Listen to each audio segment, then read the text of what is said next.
আসসালামু আলাইকুম ওরহমতুল্লাহি ওয়াবারাকাতুহ। 1 মিনিট মাদ্রাসা ইউটিউব চ্যানেলে সম্মানিত দিনী ভাই বোনেরা, আশা করি আল্লাহ তাআলার অশেষ রহমতে ভালো আছেন, সুস্থ আছেন। আলহামদুলিল্লাহ, আগামী 15 ফেব্রুয়ারি ইংরেজি মাসে ইনশাআল্লাহ শবে বারাত হবে। এই শবে বারাতের আগ থেকে অর্থাৎ এখন থেকেই আপনারা একটি ছোট্ট দোয়ার আমল বেশি বেশি করতে থাকুন। অন্তত 21 বার করে পড়বেন প্রত্যেক দিন। আশা করছি রব্বুল আলামিন এই আমলের ওসিলায় আপনার পরিবার সংসার রিজিকে বরকত দান করবেন, ঋণ মুক্তির ব্যবস্থা করে দেবেন। আমি অনুরোধ করছি মনের মধ্যে বিশ্বাস নিয়ে আপনারা আমলটি করবেন। এই জন্য ভিডিওটি মনোযোগ দিয়ে সম্পূর্ণ দেখুন। হিজরি সনের 8ম মাস হচ্ছে শাবান। ইসলামে এই মাসের ফজিলত ও মর্যাদা অনেক। মহানবী সাল্লাল্লাহু আলাইহি ওয়াসাল্লাম রজব মাস থেকে রমজানের প্রস্তুতি গ্রহণ করতেন বা শুরু করতেন।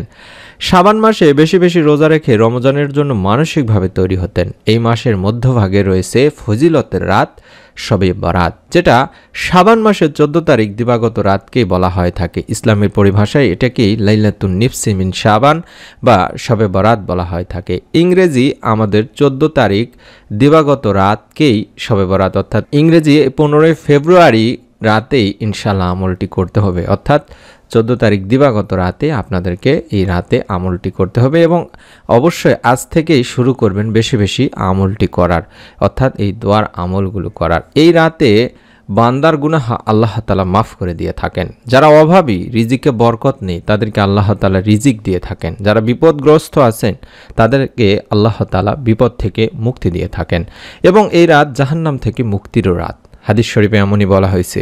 আল্লাহ রাসূল সাল্লাল্লাহু আলাইহি ওয়াসাল্লাম বলেন, যখন শাবান মাসের 15 তারিখে রাত আসবে তখন তোমরা রাতে নামাজ আদায় করো এবং দিনে রোজা রাখো। নিশ্চয় আল্লাহ এই রাতে সূর্য ডোবার সঙ্গে সঙ্গে পৃথিবীর আসমানে এসে বলেন, আমার কাছে কোনো ক্ষমাপ্রার্থী গুনাহ করেছে, সে ক্ষমা চায়, ক্ষমাপ্রার্থী আছে কি, আমি তার গুনাহ মাফ করে দেব, তাকে ক্ষমা করে দেব। কোনো রিজিক প্রার্থী আছে কি, যার রিজিক প্রয়োজন, রিজিকে বরকত নেই, আমি তাকে রিজিক দেব। কোনো বিপদগ্রস্ত আছে কি, আমি তাকে বিপদ থেকে রক্ষা করব, তাকে মুক্তি দেব। আছে কি এমন, আছে কি তেমন, এভাবে আল্লাহ রাব্বুল আলামিন বান্দাদেরকে বলতে থাকেন, ডাকতে থাকেন ফজর পর্যন্ত। সুবহানাল্লাহ। আমরা এই সময়টিতে বেশি বেশি আমল করার চেষ্টা করব, তবে আজ থেকে এখন থেকেই বেশি বেশি করে আমল করব, যেহেতু আমরা এই শবে বরাতের রাতে যেন বেশি বেশি করে আমল করতে পারি, তার আগে থেকে আমরা প্রস্তুতি গ্রহণ করব। কারণ আপনারা জানেন রাসূলুল্লাহ সাল্লাল্লাহু আলাইহি ওয়াসাল্লাম এই মাসে বেশি বেশি করে নফল রোজা, নফল নামাজ আদায় করতেন, নফল ইবাদত করতেন। অন্যান্য মাসে এত বেশি তিনি রোজা রাখতেনই না। আয়েশা রাদিয়াল্লাহু তাআলা আনহা থেকে বর্ণিত আছে, তিনি বলেন, মহানবী সাল্লাল্লাহু আলাইহি ওয়াসাল্লাম শাবান মাসের চেয়ে বেশি রোজা কোনো মাসেই রাখতেন না। তিনি পুরো শাবান মাসে রোজা রাখতেন এবং বলতেন, তোমাদের মধ্যে যতটুকু সামর্থ্য আছে, যে যতটুকু পারো ততটুকু এই মাসে নফল ইবাদত করো, নফল আমল করো। কারণ তোমরা আমল করতে করতে পরিশান্ত হয়ে না যাওয়া পর্যন্ত, হয়ে না পড়া পর্যন্ত আল্লাহ তাআলা তোমাদের নেকি দেওয়া বন্ধ করবেন না। বুখারী শরীফের সহিহ হাদিস। আল্লাহ রাসূল সাল্লাল্লাহু আলাইহি ওয়াসাল্লাম এই রজব ও শাবান মাসব্যাপী বেশি বেশি একটি বিশেষ দোয়ার আমল করতেন, রমজানের বরকত লাভের জন্য দোয়া করতেন। রজবের মতো এই মাসেও এই দোয়াটি আমরা বেশি বেশি পড়ব, পাশাপাশি অন্যান্য যে আমল শিখিয়ে দিচ্ছি সেগুলো অবশ্যই করবেন। আল্লাহুম্মা বারিক লানা ফি রজব ওয়া শাবান ওয়া বাল্লিগনা রমাদান, এই দোয়াটি বেশি বেশি করে পড়বেন প্রত্যেক নফল নামাজগুলোর পরে কিংবা অবসর সময়গুলোতে। অর্থাৎ, হে আল্লাহ, রজব ও শাবান মাস আমাদের জন্য বরকতময় করুন এবং আমাদের রমজান পর্যন্ত পৌঁছে দিন বা রমজান পর্যন্ত হায়াত দান করুন। আমরা যারা অভাবে আছি, ঋণে আছি, তারা এই আমলটি অবশ্যই করবেন। আল্লাহ তাআলা পবিত্র কোরআনুল কারিমে বলেন, নিশ্চয়ই আমি তোমাদের কিছু ভয় ও ক্ষুধার দ্বারা, ধন সম্পদের ক্ষতি ও প্রাণহানি এবং ফল ফসলের ক্ষতি দ্বারা পরীক্ষা করব, আর তুমি ধৈর্যশীলদের সুসংবাদ দাও। সূরা আল বাকারাতে বলা হয়েছে। তাই মানুষের কঠিন বিপদ আর সংশয়ের সময় আল্লাহ তাআলা নিজ অনুগ্রহে বান্দাদেরকে পথ দেখান, শত অন্ধকার থেকে তিনি বান্দাকে আলোর দিকে নিয়ে যান। আল্লাহ রাব্বুল আলামিন তাই তো বলেন, আল্লাহই হচ্ছে মুমিনদের অভিভাবক, তিনি তাদের অন্ধকার থেকে বের করে আলোতে নিয়ে আসেন, আর যারা কুফর অবলম্বন করেছে তাদের অভিভাবক হলো শয়তান, যারা আলোর থেকে তাদেরকে অন্ধকারে নিয়ে যায়, আর তারা সবাই অগ্নিবাসী, তারা সর্বদা তাতেই থাকবে।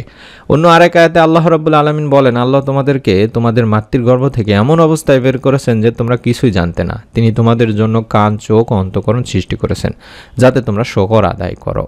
এরকম একজন সাহাবীও এসে বলেছিলেন আল্লাহ রাসূল সাল্লাল্লাহু আলাইহি ওয়াসাল্লামের কাছে যে তাকে দুনিয়া পরিত্যাগ করেছেন, দুনিয়া তার প্রতি পৃষ্ঠ প্রদর্শন করেছেন, অর্থাৎ সে চরমভাবে অভাবগ্রস্ত ঋণের মধ্যে পড়ে গিয়েছেন। আল্লাহ রাসূল সাল্লাল্লাহু আলাইহি সাল্লাম সেই সাহাবীকে বললেন, তোমার কি ওই তাসবিহ স্মরণ নেই যে তাসবিহ ফেরেশতা এবং মাখলুকের যার বরকতে রুজি প্রদান করা হয়?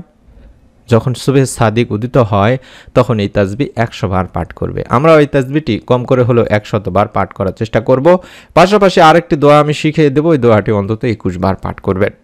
এইটি আপনাদেরকে শুভে সাদিক যখন উদিত হয় অর্থাৎ ফজরের পরেও আপনারা আমলটি করতে পারবেন। যদি ওই সময় আমলটি করতে না পারেন তাহলে ফজরের ফরজ নামাজ আদায় করার পরে অন্তত 100 বার পাঠ করবেন, সুবহানাল্লাহি ওয়া বিহামদিহি সুবহানাল্লাহিল আলিয়্যিল আযীম ওয়া বিহামদিহি আস্তাগফিরুল্লাহ।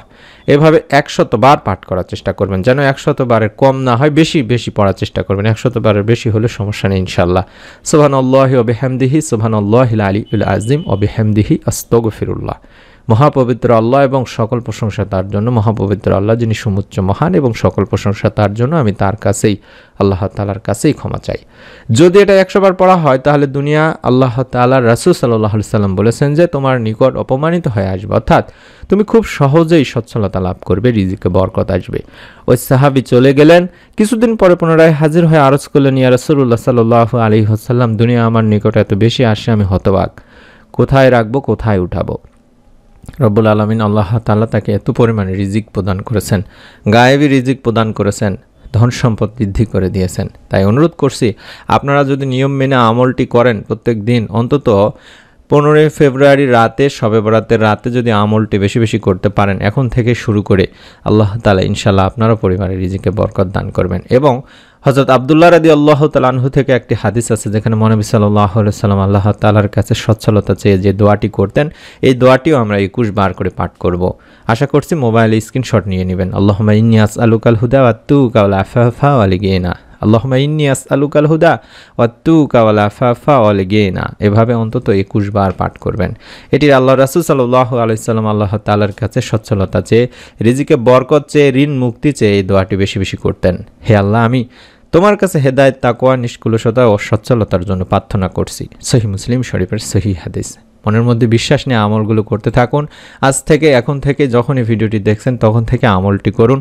অন্তত বিশ্বাস নিয়ে নিয়ত করে আমলটি করতে ভুলবেন না। আপনার নিকট আত্মীয় স্বজন, কাছের মানুষজন যারা আছে তাদেরকে আমলটি সম্পর্কে জানিয়ে দিন, সদকায়ে জারিয়ার সওয়াব পাওয়ার উদ্দেশ্যে। পরবর্তী নতুন আমলের ভিডিও আমরা ইউটিউবে দেওয়ার সঙ্গে সঙ্গে যেন আপনি আপনার মোবাইলে দেখতে পান, পেয়ে যান, মিস না করে ফেলেন, তার জন্য চ্যানেলটির সঙ্গে থাকার অনুরোধ করছি।